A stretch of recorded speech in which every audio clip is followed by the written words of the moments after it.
स्वागत है आपका एनएमएफ न्यूज में। मैं हूं आपके साथ शबनम और मेरे साथ है मेरे सहयोगी अभिषेक। इंतजार अब खत्म होने वाला है। बिहार में अब की बार किसकी होगी सरकार? जल्द नतीजे घोषित होना शुरू हो जाएंगे, रुझान आना शुरू हो जाएंगे, लेकिन उससे पहले 8 ऐसे सवाल सामने आ रहे हैं, 8 ऐसे सवाल उठ रहे हैं जिसने सियासी पारा चढ़ा दिया है। ना इनका जवाब गूगल पर है, ना एआई दे पा रहा है। इन सवालों का जवाब दे रही है तो सिर्फ और सिर्फ बिहार की जनता। आज इन 8 सवालों पर चर्चा करेंगे जिन्होंने रिजल्ट से पहले कई पार्टियों की मुश्किलें भी बढ़ा दी हैं और कई पार्टियों की धड़कनें तेज कर दी हैं। तो सबसे पहला सवाल यह है कि जिन महिलाओं को बिहार चुनाव में सबसे बड़ा गेम चेंजर माना जाता था, क्या वो महिलाएं इस बार नीतीश कुमार पर दोबारा भरोसा कर पाएंगी? तो पहले सवाल का जवाब इसी पर चर्चा करेंगे, जानेंगे कि इस बार बिहार में बढ़ चढ़कर मतदान हुआ है। महिलाएं घर से बाहर जोरों शोरों में निकली हैं। पिछली बार के मुकाबले इस बार का जो मतदान प्रतिशत है वो काफी आगे रहा है। तो अभिषेक, पहला सवाल यही है कि क्या महिलाओं के जो लाडले हैं नीतीश कुमार फिर से मुख्यमंत्री बन पाएंगे? बिल्कुल, आधी आबादी पर नीतीश कुमार ने हमेशा से ध्यान रखा है। शराबबंदी की बात हो या फिर बच्चों को साइकिल देने की बात हो या फिर पेंशन बढ़ाने की बात हो या फिर इस बार जिस तरीके से 10-10 हजार रुपए महिलाओं के खाते में डाले गए। देखिए, इस बार एक छोटा सा अगर आपको आंकड़ा बताऊं तो लगभग 2.5 करोड़ महिलाओं ने वोट किया है इस विधानसभा चुनाव में, बिहार के विधानसभा चुनाव में, और लगभग 1.51 लगभग 1.5 करोड़ महिलाओं के खाते में ये जो 10-10 हजार रुपए की किस्त है वो डाली गई है। जिस तरीके से 2010 में आपने महिलाओं की लंबी लंबी कतारें देखी थी वोट डालने के लिए, ठीक वैसी ही कतारें इस बार भी देखने को मिली हैं। और इससे एनडीए पूरी तरीके से गदगद है कि जो घोषणाएं उन्होंने की थी या जो काम आधी आबादी के लिए उन्होंने किए थे उसका फल मिला है। महिलाएं ज्यादा घर से निकली हैं और महिलाओं ने वोट किया है। 2020 के चुनाव की अगर बात करें तो पुरुषों के मुकाबले लगभग 22 लाख महिलाओं ने वोट कम किया था, लेकिन इस बार पुरुषों से लगभग 4,24,000 महिलाओं ने ज्यादा वोट किया। तो अगर पिछले चुनाव का कंपैरिजन करें तो महिलाओं ने 26 लाख वोट इस बार ज्यादा डाले हैं। मतलब एक विधानसभा क्षेत्र की अगर बात करें तो मतलब 30 से 35 हजार वोट महिलाओं के ज्यादा पड़े हैं। ये एनडीए का दावा है कि उसी के खाते में वोट पड़े, और ये वोट अगर पड़े हैं तो पिछली बार जैसे कहा गया था कि 12,000 वोटों से बहुत सारी सीटों का फैसला हुआ था, लगभग 15 सीटों का जो हार जीत का अंतर जिन्होंने तय किया था, जो एनडीए 125 और महागठबंधन 110 पर आकर रुक गई थी, वहां अगर एक विधानसभा सीट पर 35,000 महिलाओं की वोट बढ़ती हैं तो आप अंदाजा लगा सकती हैं कि किसके पक्ष में नतीजे जा रहे हैं। महागठबंधन की भी धड़कनें बढ़ी हुई हैं। खैर, महिलाएं इस बार बिहार के चुनाव में गेम चेंजर साबित हो सकती हैं। बढ़ चढ़कर महिलाओं ने वोट किया है, लेकिन दूसरा सवाल महागठबंधन को लेकर भी उठ रहा है। जहां एक तरफ जो अभी रुझान आने शुरू होंगे, उससे पहले तेजस्वी यादव से लेकर तमाम बड़े नेता मंदिरों के दर्शन करने पहुंच गए हैं, अपने लिए दुआएं मांगते नजर आ रहे हैं। तो वहीं दूसरी तरफ सवाल ये उठ रहा है कि फ्रेंडली फाइट वाले महागठबंधन की 12 सीटों पर क्या होगा? आपस में उम्मीदवार खड़े कर दिए गए, क्या ये 12 सीटें इस महागठबंधन के खाते में जा पाएंगे? देखिए, चुनाव में फ्रेंडली फाइट जैसा कुछ नहीं होता है। फाइट मतलब लड़ाई, फाइट का मतलब ही लड़ाई होता है। और जब उम्मीदवार मैदान में होते हैं, एक विधानसभा सीट का मुझे ध्यान है कि तेजस्वी यादव अपने कैंडिडेट के लिए प्रचार करने के लिए गए, वहां राहुल गांधी अपने कैंडिडेट के लिए प्रचार करने के लिए गए।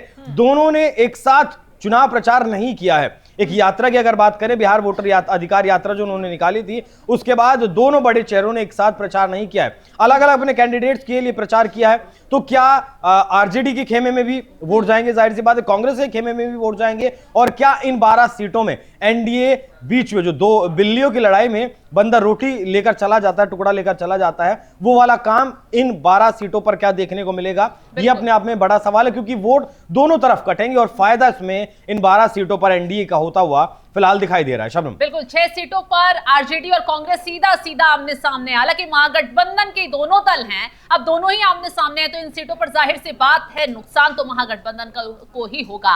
अब तीसरा सवाल यहां ये उठ रहा है कि जन स्वराज जो पार्टी है, क्या वोट कटवा साबित होगी या फिर कुछ बड़ा कमाल कर जाएगी इस बार? देखिए, जो जनसुराज है उसमें पहले प्रशांत किशोर ने कहा था कि या तो वो 10 सीटें जीतेंगे, नहीं तो वो 150 पार चले जाएंगे। एग्जिट पोल जो आ रहे हैं, exit poll maximum Prashant Kishor को 5% तक वोट दिखा रहे हैं। 5% तक वोट मतलब कैंडिडेट्स के वहां बहुत सारे अपने वोट हैं, 0 से 2 सीटें प्रशांत किशोर को एग्जिट पोल में दिखाया जा रहा है। एग्जिट पोल में कितना कुछ कमाल दिखा पाते हैं, कितना नहीं दिखा पाते हैं। देखिए, जो वोट कटवा वाली बात है, ये ज्यादा फिलहाल साबित होती हुई दिखाई दे रही है, क्योंकि पिछली बार के मुकाबले एनडीए इस बार मजबूत है। चिराग पासवान उनके साथ हैं, जो चिराग पासवान को पिछली बार लगभग 6.25% वोट मिला था। मतलब देखिए, 37% वोट मिला था एनडीए को 2020 के चुनाव में, और 6.25% अगर ये वोट ऐड कर देते हैं तो 43%, तो ये वोट ऑटोमेटिकली बढ़ जाता है। तो कहां जगह बनती है प्रशांत किशोर की? जातीय समीकरण भी उन्होंने साधने की कोशिश की, एमवाई जो गठबंधन है उसमें से मुस्लिम को साधने की कोशिश की, लेकिन साध कितना पाए हैं? क्योंकि देखिए, जहां कैंडिडेट जहां लड़ाई महागठबंधन की और बिहार में महागठबंधन की और एनडीए की लड़ाई है, ऐसे में मुस्लिम ज्यादा किसके पास जाएगा? महागठबंधन के कैंडिडेट के पास ही जाएगा उसे, क्योंकि बीजेपी के एनडीए के कैंडिडेट को हराना है। 1-2 सीट पर प्रशांत किशोर, मुझे ऐसा लगता है कि जरूर जीत दर्ज कर सकते हैं, लेकिन जो 10 सीटों का भी दावा प्रशांत किशोर ने किया था कि 10 तक भी पहुंच जाएंगे, वो गिनती भी फिलहाल जो एग्जिट पोल आए हैं उसके हिसाब से बहुत मुश्किल नजर आ रही है। बिल्कुल, एग्जिट पोल तो काफी जो नतीजे देते नजर आ रहे थे उसमें एनडीए को ही बढ़त दिखा रहे थे। हालांकि आरजेडी की मुश्किलें थोड़ी आसान तो होती दिख रही है, बड़ी पार्टी बनती दिख रही है, लेकिन सरकार महागठबंधन बना पाएगा या नहीं तो कहना मुश्किल है, क्योंकि एग्जिट पोल में सीधे सीधे एनडीए को सभी जितने भी चैनल्स हैं उन्होंने बहुमत ही दिखाया है। खैर, अब रुझान आएंगे, नतीजे घोषित होंगे, उसके बाद ही क्लियर होगा। लेकिन इतिहास के अगर पन्ने पलटे 1957 तक के चुनावी आंकड़ों को देखें तो जो भी नई पार्टी बनी है वो 1 से 5 सीट तक कब्जाने में कामयाब रही है। मतलब 7% तक वोट परसेंटेज उसका रहा है। अब जनसुराज इसमें कितना अब अपना वो कैप्चर कर पाती है तो खैर देखने वाली बात होगी। नतीजे थोड़ी देर में ही आने शुरू हो जाएंगे तो उसमें क्लियर हो जाएगा। अगला सवाल ये है कि क्या कांग्रेस की वजह से अगर महागठबंधन हारता है तो क्या कांग्रेस की वजह से तेजस्वी यादव मुख्यमंत्री नहीं बन पाएंगे? क्या तेजस्वी यादव कांग्रेस की वजह से खुद ही हार जाएंगे? देखिए, पिछले चुनाव की अगर बात करें तो 70 सीटें ली थी कांग्रेस पार्टी ने, चुनाव लड़ा था, लेकिन वो जीत सिर्फ 17 पाए थे। इस बार 61 सीटों पर कांग्रेस पार्टी चुनाव लड़ रही है। एक बार उन्होंने एसआईआर का मुद्दा उठाया, वोटर अधिकार यात्रा का मुद्दा लेकर चले, उसके बाद कांग्रेस पार्टी ने वो मुद्दा खुद छोड़ दिया। अभी हमने जिक्र किया 12 सीटों पर फ्रेंडली फाइट है, तो ऐसे में कांग्रेस पार्टी का स्ट्राइक रेट क्या पिछले स्ट्राइक रेट से भी कम रहेगा? क्योंकि पिछली बार आरजेडी की तरफ से ये दावा किया गया था, आरोप कांग्रेस के ऊपर लगाया गया था कि कांग्रेस का स्ट्राइक रेट अगर बेहतर होता, क्योंकि 75 सीटों के साथ 2020 में भी आरजेडी बिहार की सबसे बड़ी पार्टी बनकर उभरी थी। एग्जिट पोल में भी इस बार की अगर बात करें तो आरजेडी सिंगल हैंडेडली सबसे बड़ी पार्टी बनकर फिर से उभर रही है। ऐसे में कांग्रेस पार्टी का साथ बहुत ज्यादा जरूरी है, वीआईपी वाले मुकेश सहनी का साथ बहुत ज्यादा जरूरी है। ये दोनों कितना परफॉर्म कर पाते हैं? ये दोनों परफॉर्म नहीं कर पा रहे हैं, इसी वजह से 80 से 90 सीटें अगर पोल्स ऑफ पोल निकालें एग्जिट पोल का तो वो महागठबंधन के खाते में जाते हुए दिख रही है।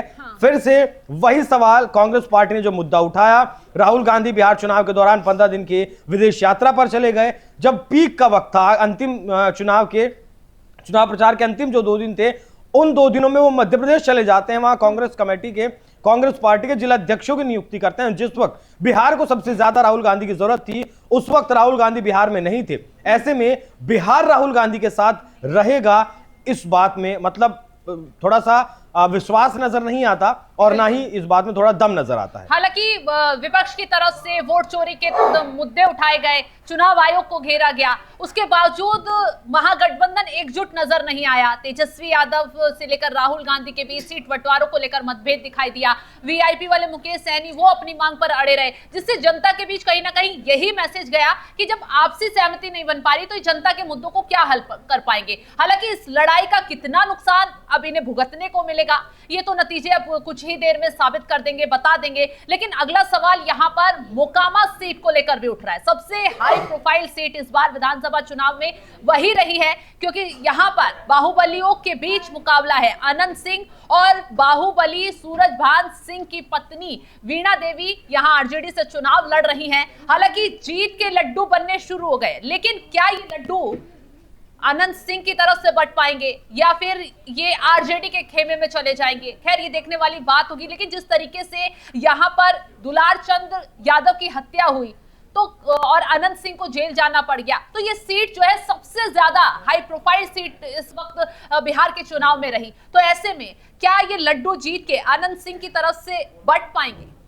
बिल्कुल, देखिए तैयारियां तो 11 तारीख में जैसे ही दूसरे चरण का मतदान खत्म हुआ वैसे ही तैयारियां अनंत सिंह के घर पर शुरू हो गई थी। टेंट लगना हो या फिर जिस तरीके से आपने बताया लड्डू बंटना हो, मतलब पहला टिकट जो जेडीयू की तरफ से दिया गया था, पहला सिंबल जेडीयू की तरफ से जो दिया गया था वो कैंडिडेट अनंत सिंह ही थे, उन्हें दिया गया था। जैसा आपने बताया दुलारचंद की हत्या के बाद ये हाई प्रोफाइल सीट बनी, इस पर प्रचार भी उसी तरीके से किया गया वो एनडीए की तरफ से किया गया हो या फिर महागठबंधन की तरफ से किया गया हो। और एग्जिट पोल्स में दावा किया जा रहा है कि अनंत सिंह अपनी सीट, इस सीट को, मोकामा सीट को एक मतलब जीत रहे हैं। बाकी एग्जैक्ट पोल थोड़ी देर में आ ही जाएगा, वो बता देगा, सारी तस्वीर साफ कर देगा।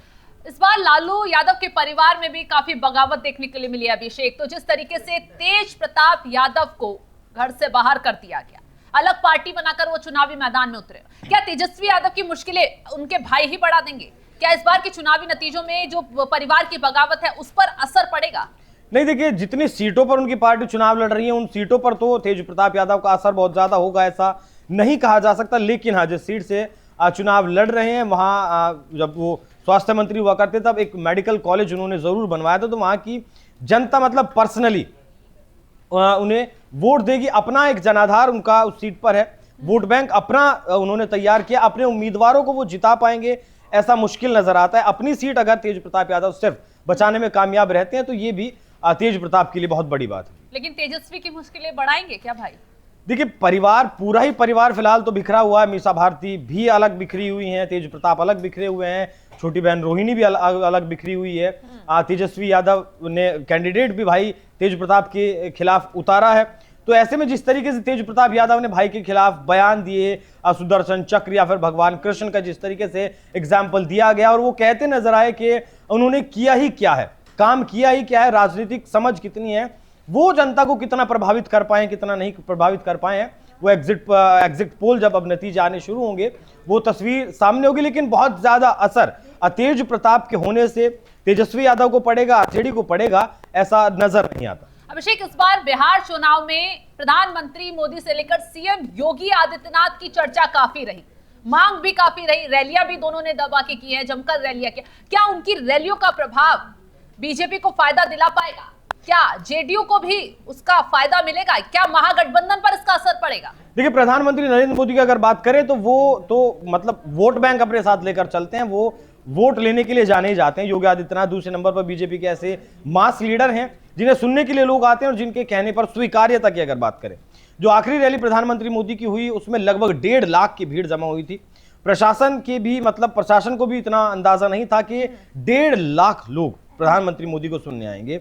14 रैलियां प्रधानमंत्री मोदी ने की हैं, बहुत सारे जो निर्वाचन क्षेत्र हैं उन्हें कवर किया है, और जिस तरीके से एक स्वीकार्यता बढ़ी है और मतलब फैसले लेने की क्षमता हो या फिर केंद्र में जिस तरीके से काम कर रहे हैं, बिहार को जिस तरीके से सौगातें दी हैं, तो वो एक पक्ष में जाएगा। बाकी योगी आदित्यनाथ की अगर बात करें तो महाराष्ट्र की अगर बात करें तो 87% योगी आदित्यनाथ का था जो स्ट्राइक रेट था वो रहा था जितनी सीटों पर उन्होंने प्रचार किया था, लगभग इतना ही स्ट्राइक रेट उनका हरियाणा में भी रहा था। और बिहार की अगर बात करें तो योगी आदित्यनाथ की 20 रैलियां प्रस्तावित थी, लेकिन योगी आदित्यनाथ ने 30 रैलियां की हैं और एक रोड शो किया है, मतलब कुल मिलाकर 31।